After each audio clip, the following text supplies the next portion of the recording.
की ओर बढ़ते सुषमा जी को आमंत्रित करना चाहूँ। भाई एवं बहनों को मैं डॉक्टर सुषमा स्वतंत्रता दिवस के अवसर पे आप सबको शुभकामनाएं देती हूँ। आज का दिन हमारे लिए बहुत खास है और यह खास इसलिए है कि कई वर्षों पहले आज के दिन ही हमें आज़ादी मिली थी। अंग्रेजों का हुकूमत हमारे देश पे 1858 से 1947 तक रहा। इसके पूर्व ब्रिटेन की ईस्ट इंडिया कंपनी ने 1757 से 1857 तक भारत पर अपना आधिपत्य रखा। अंग्रेजी हुकूमत के खिलाफ आज़ादी की लड़ाई है जिसका नेतृत्व मंगल पांडे ने किया था। मंगल पांडे के अतिरिक्त रानी लक्ष्मीबाई, तात्या तोपे, नाना साहेब, बहादुर शाह जफर जैसे अनेक वीरों ने भी 1857 में अंग्रेजों के खिलाफ लोहा लिया और अंत में अंग्रेजों ने हमारे स्वतंत्रता सेनानी के बलिदान के आगे घुटने टेक दिए और 200 साल की गुलामी के बाद भारत को 15 अगस्त 1947 को आज़ादी मिली। मेरे जेहन में दो पंक्तियां इन वीर सपूतों के लिए आती है। आओ झुककर सलाम करें उन्हें जिनकी जिंदगी में ये मुकाम आया है। बहुत खुशनसीब थे वो लोग जिनका लहू भारत के काम आया है।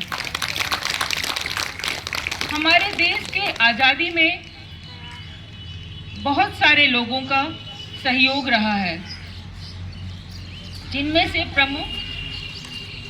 से प्रमुख महात्मा गांधी, चंद्रशेखर आजाद, सुभाष चंद्र बोस, लाला लाजपत राय आदि रहे हैं, जिनके बलिदान को हम सभी जानते हैं और उनको सराहते भी हैं। लेकिन हमें ध्यान रखना होगा कि अन्य लाखों लोगों ने भी इस स्वतंत्रता संग्राम में अपने प्राणों की आहुति दी है। तो आज हम उन वीर सपूतों के साथ उन स्वतंत्रता सेनानियों को भी नमन करते हैं जिन्होंने देश के आज़ादी में अपनी भूमिका निभाई और अपने प्राणों की आहुति दी।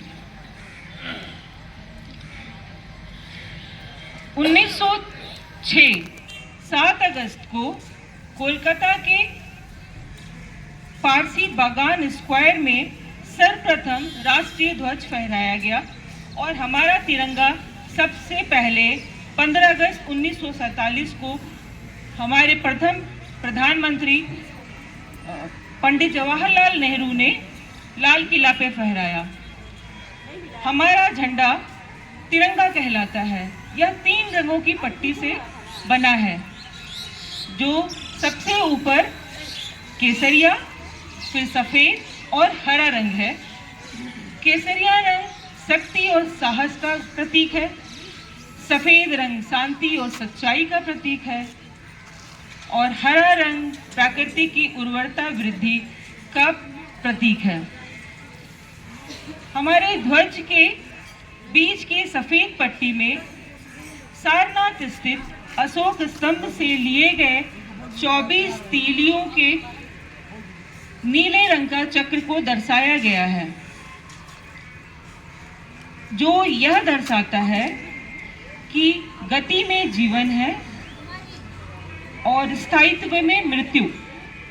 इसलिए यह जीवन की गतिशीलता का संदेश देता है।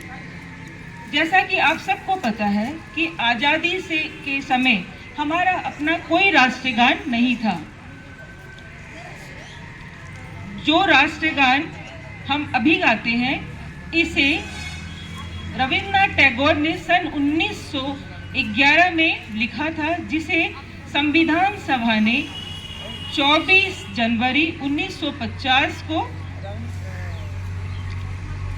राष्ट्रगान के रूप में स्वीकार किया। हमारे भारत को आज़ाद हुए कई दशक बीत गए और इस दौरान भारत ने विश्व पटल पर अनेकों मोर्चे पर अपना नाम कमाया है। साहित्य, साइंस, टेक्नोलॉजी, कला, खेलकूद इत्यादि अनेक मोर्चे पर भारत ने बहुत तरक्की की है। परमाणु संपन्न भारत, अंतरिक्ष के क्षेत्र में भारत ने बहुत तरक्की की है। चंद्रयान 3 इसका सबसे बड़ा प्रमाण है। लेकिन साथियों, इसके साथ मैं यह भी कहना चाहूँगी कि आज़ादी के इतने वर्ष के बाद भी भारत आज भ्रष्टाचार, हिंसा, आतंकवाद, नक्सलवाद, बेरोजगारी, गरीबी और अशिक्षा जैसी अनेक परेशानियों से जूझ रही है। इसके लिए हम सबको एक होकर आगे बढ़ना होगा और एकजुट होकर काम करना होगा, क्योंकि जब तक हम लोग इस परेशानियों से निजात नहीं पाते, उन वीर सपूतों की बलिदान का जो सपना उन्होंने देखा था, जिस भारत का सपना देखा था, वो पूरा नहीं हो पाएगा। इसलिए एकजुट होकर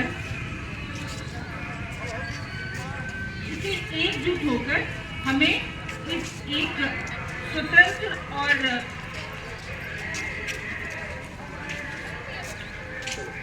हमें एकजुट होकर आगे बढ़ना होगा और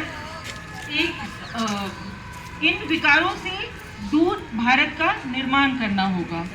तभी भारत फिर से सोने की चिड़िया कहलाने लगेगी। अंत में मुझे मैं यह 2 लाइन के साथ अपना खत्म करना चाहूँगी। आओ चलो फिर से वो नज़ारा याद कर ले, शहीदों के दिल में जो ज्वाला वो याद कर ले, जिससे बहकर आज़ादी पहुंची थी किनारे पर। बलिदानियों के लहू का वो धारा याद कर ले। धन्यवाद।